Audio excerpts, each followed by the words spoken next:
Good afternoon to everyone. I welcome you all to MGT Abdullah 101. We are continuing from our yesterday's conversation on office politics. The politics can be ethical or unethical, but today we are looking at the ethical aspects of what office what politics. It's more about using your influence, your strategic visibility, your genuine relationship. You are using those things to move forward in uh, your career life. It's not about stepping toes or compromising integrity or harming any person. So, office politics can be ethical. Office politics is more psychological, relationship wise. Understand the power play, okay, who influence most decisions. It's not just about you playing it within your department. It's something that you need to understand also outside your department. So office politics, when done well, is better than for it to be done the wrong way. By doing it the wrong way, that means you are hunting, you're causing harm to other persons, which ought not to be. So when it comes to ethical office politics, there's the aspect of building genuine alliance. Okay, this is genuine alliance. You're coming together, forming a group that okay, we in this department we want to grow, we want to do better, but we need to understand this office politics, how it is played. So your advocate is based on merit base. So you refuse to join into anything that is manipulative, backstabbing or gossip within the office. You don't have to play dirty in office politics. No, you can still play it cool, and you still get what you want without causing pain or harm to any other person. So to ensure that your political practice remain strictly ethical, there are some core strategics or core principles you need to understand. The first one is that you communicate with purpose and transparency.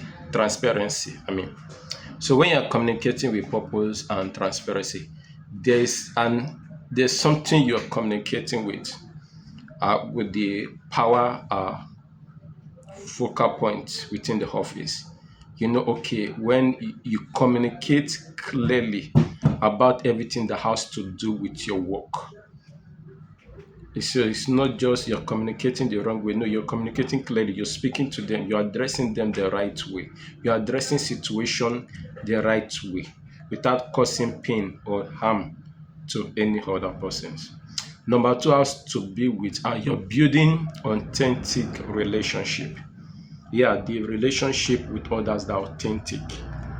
It's not that you're building it to cause pain to others. You're forming this group because of the genuine relationship you want to have, because you want to move forward your career.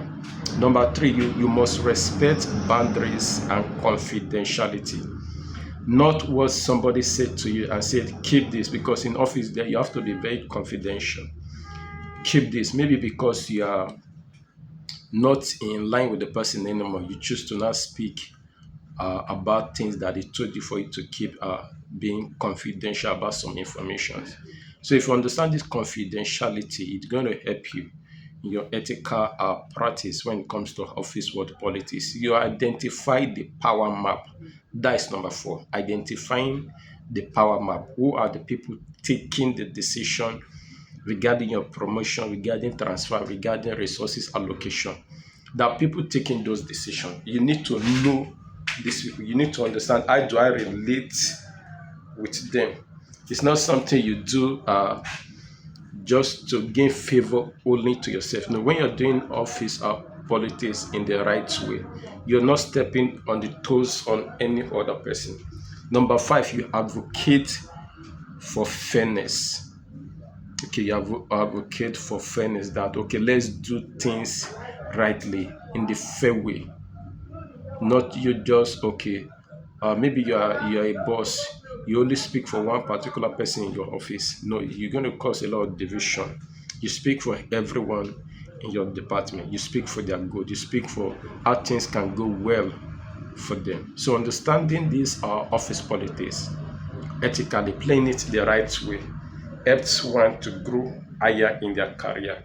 So it's something you need to understand. Okay, the security person in the office, don't be surprised. The Before the CEO will even take some decision, we talk to the security personnel in the office. You need to understand these dynamics on how to relate with these other people. It's not just your HOD, your head of department, your unit head.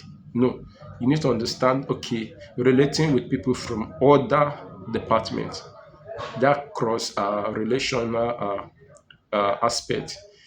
It's not okay. I'm in accounting. I don't want to understand what is going in marketing. You need to understand all these things because more or less, most people that will speak for you may not necessarily be in your department. There might be people outside your department. So understand all office politics and playing it ethically goes a long way in shaping your career, in getting to the right point.